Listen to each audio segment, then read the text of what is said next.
श्री सद्गुरु महाराज की जय। शांति संदेश फरवरी 2018 ईस्वी से। प्रवचन पीयूष।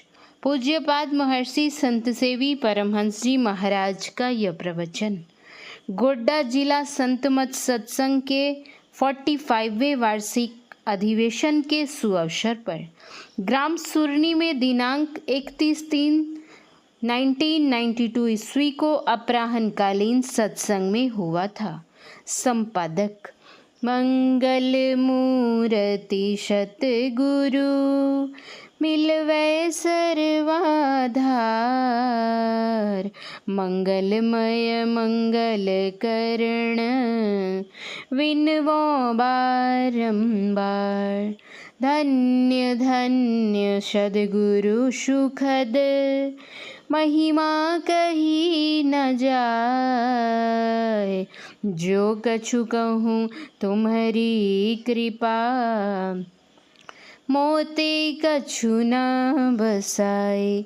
समवेत समादरणीय सज्जन वृंद, आदरणीय माताओं तथा भक्तिमती बहनों, गत कल जब मैं यहाँ आया था तो आप लोगों की संख्या बहुत कम थी और आज आप लोगों की उपस्थिति अच्छी देखकर मन प्रसन्न हो रहा है। चंद्रमा जब पूर्ण रूप में उदय होता है अर्थात 16 कला लेकर उदय होता है तो प्रसन्नता के मारे सागर उससे मिलने के लिए उतावला हो जाता है।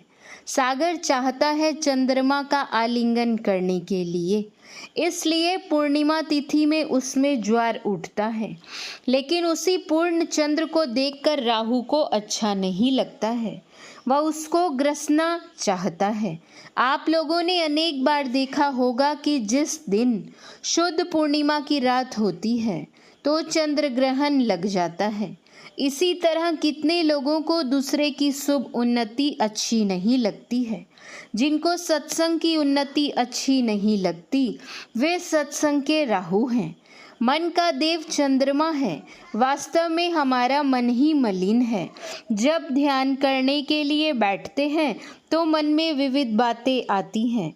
कुछ देर के लिए तो मालूम पड़ता है जैसे चंद्र ग्रहण लग गया हो, यानी जब ग्रहण लगता है तब कभी कुछ अंश में, कभी आधे भाग में और कभी तो ऐसा मालूम पड़ता है कि पूर्ण ग्रास हो गया। चंद्रमा का पता ही नहीं रहता। थोड़ी ही देर के बाद पूर्ण प्रकाश हो जाता है। सूर्य के प्रकाश को बादल कितनी देर तक ढक कर रख सकता है? सत्य का प्रकाश फैलेगा। हमारे मन का देव चंद्र है और हमारा मन अपवित्र है, इसलिए हम देव दर्शन अर्थात चंद्र दर्शन नहीं कर पाते हैं। यदि हमारा मन शुद्ध हो, आज्ञा चक्र से आगे सहस्त्र दल कमल में पहुंच सके तो चंद्र दर्शन कर सकते हैं। संतों ने कहा, बाहर में चंद्र तो देखते ही हैं, हम लोगों के अंदर भी चंद्र हैं। यही घट चंदा यही घट सूर, यही घट बाजे अनहद तूर। यही घट बाजे तबल निशान, बहिरा शब्द सुने नहीं कान। संत कबीर साहब। रवि ससिलऊ के तनु किंगुरी, बाजे शब्द निरारी। गुरु नानक साहब। हमारे परम पूज्य गुरुदेव की वाणी में है, चंदा उगत उदय हो रवि हूँ, धुर शब्द मिल जाता है। जब तक हमारा मन मलिन अपवित्र रहेगा तब तक ये दिव्य दर्शन नहीं हो सकते। संत कबीर साहब ने मन की मलिनता के संबंध में कहा है, मन जाने सब बात, जानी बूझी अवगुण करे। काहे की कुशलात, ले दीपक कुएं पड़े। क्या सत्य है, क्या असत्य है, क्या उचित है, क्या अनुचित है, क्या कर्तव्य है, क्या अकर्तव्य है, मन सारी बातों को जानता है लेकिन जानबूझकर अवगुण करता है। इसलिए कहा, ले दीपक कुएं पड़े। मन के विषय में शास्त्र कहता है, संकल्प विकल्पात्मको मन। जो संकल्प विकल्प करता है वह मन है। श्रीमद् भगवत गीता के अनुकूल मन 11वीं इंद्रिय है। यथा 5 कर्मेंद्रियां, 5 ज्ञानेंद्रियां और भीतर की 4 इंद्रियों में एक मन है। पश्चात बुद्धि, चित्त और अहंकार है। हम जिस समय पूजा, ध्यान, जपादि करने के लिए बैठते हैं उस समय मन को तो नहीं देखते हैं, लेकिन मन की गति से अवगत होते हैं। एक वाइस प्रिंसिपल बनमनखी कॉलेज में थे। वे गुरु महाराज से दीक्षित थे। एक दिन गुरुदेव के दर्शनार्थ सिकलीगढ़ धरहरा आए। गुरु महाराज अपने आसन पर आसीन थे। उन्होंने बड़ी नम्रता पूर्वक प्रणाम किया और थोड़ी दूर पर नीचे बैठ गए। कुशल समाचार के पश्चात गुरुदेव ने उनसे पूछने की कृपा की, आपने तो भजन भेद लिया है, भजन ध्यान करते हैं ना? उक्त सज्जन ने उत्तर दिया, गुरुदेव, जिस समय मैंने भजन भेद लिया था उस समय कुछ दिनों तक ध्यानाभ्यास किया, उसके बाद मैंने छोड़ दिया। गुरुदेव पूछते हैं, छोड़ क्यों दिया? उन्होंने कहा, जब ऑफिस का कार्य करता हूँ अथवा बच्चों को पढ़ाता हूँ उस समय तो मन उस ओर रहता है, दूसरी ओर नहीं जाता, किंतु जब ध्यानाभ्यास करने के लिए बैठता हूँ तो न जाने किस आदम जमाने की बात याद आने लगती है। मैंने सोचा कि ध्यान भजन बनता ही नहीं तो व्यर्थ का समय बर्बाद करने से क्या लाभ, इसलिए ध्यानाभ्यास करना छोड़ दिया। उनकी बातों को सुनने के पश्चात गुरुदेव ने उनको समझाने की कृपा की। उन्होंने अपनी भूल स्वीकार कर नित्य भजन करने का वचन दिया। यह बात केवल उनके लिए ही नहीं, साधना रम में प्रत्येक साधक के साथ होती है। संत दादू दयाल ने कहा, सब काहू को होत है, तन मन पसरे जाई, ऐसा कोई एक है, उल्टा माही समाई। संत कबीर साहब कहते हैं, जेती लहर समुद्र की, तेती मन की दौर, सहजे हीरा नीप जय, जो मन आवे ठौर। जिस तरह समुद्र में लहरें उठती हैं उसी तरह मन में भी लहरें उठती हैं। समुद्र की ऊपरी सतह पर बहुत सी सीपियाँ तैरती रहती हैं।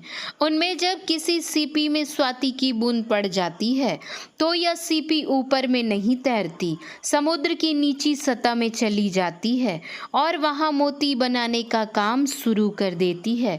धीरे धीरे मोती बन जाता है। उसी तरह जगत के ऊपरी तल पर घूमने वाले हम जैसे बहुत हैं, लेकिन गुरुदेव का ज्ञान पाकर मोती बनाने वाले बहुत कम हैं। यदि हम अपने को बहिर्मुख से अंतर्मुख कर सकें तो मोती बन जाएगा। फिर तो हम कबीर साहब की भांति कहने लग जाएंगे, मेरे नजर में मोती आया है, कोई कहे हल्का कोई कहे भारी, दोनों भूल भुलाया है। मन की चंचलता से समुद्र लहर की उपमा देकर संत कबीर साहब को संतोष नहीं हुआ तो वे कहते हैं, समुद्र लहर तो थोड़िया, मन की लहरें घनी आए, केतिक आए समाई है, केतिक जाए विसराए। विचार करें, हम लोगों के मन में आज सवेरे से कितनी लहरें आई हैं, मन में कितनी बातें आई हैं। कुछ बातें याद होंगी और बाकी बातें समाप्त। ऐसा होता क्यों है? संतों ने समझाने की चेष्टा की। देखिए, साधना के आरंभ में ऐसा होता ही है। निरंतर अभ्यास करते रहने से धीरे धीरे प्रत्याहार होते होते धारणा होती है और धारणा होते होते तब ध्यान होता है। ध्यान तो योग का 7वां अंग है। यथा यम, नियम, आसन, प्राणायाम, प्रत्याहार, धारणा। ध्यान और 8वां है समाधि। मन का पसरना प्रायः सबसे होता है, लेकिन बहिर्मुख से अंतर्मुख होना किन्हीं किन्हीं से होता है। संध्या का समय मेरे टहलने का हो गया था। परम पूज्य गुरुदेव जी से आदेश प्राप्त कर मैं टहलने के लिए चला। उक्त वाइस प्रिंसिपल साहब ने मुझसे पूछा, आपके साथ मैं चल सकता हूँ? मैंने उत्तर दिया, मुझे कोई आपत्ति नहीं, प्रसन्नतापूर्वक मेरे साथ चल सकते हैं। सिकलीगढ़ धरहरा सत्संग मंदिर से दक्षिण आम का बगीचा है। जब उस बगीचे में हम दोनों पहुँचे तो मैंने उनको बातचीत के क्रम में पूछा, आपने गुरुदेव से कैसे कह दिया कि ध्यानाभ्यास नहीं करता हूँ?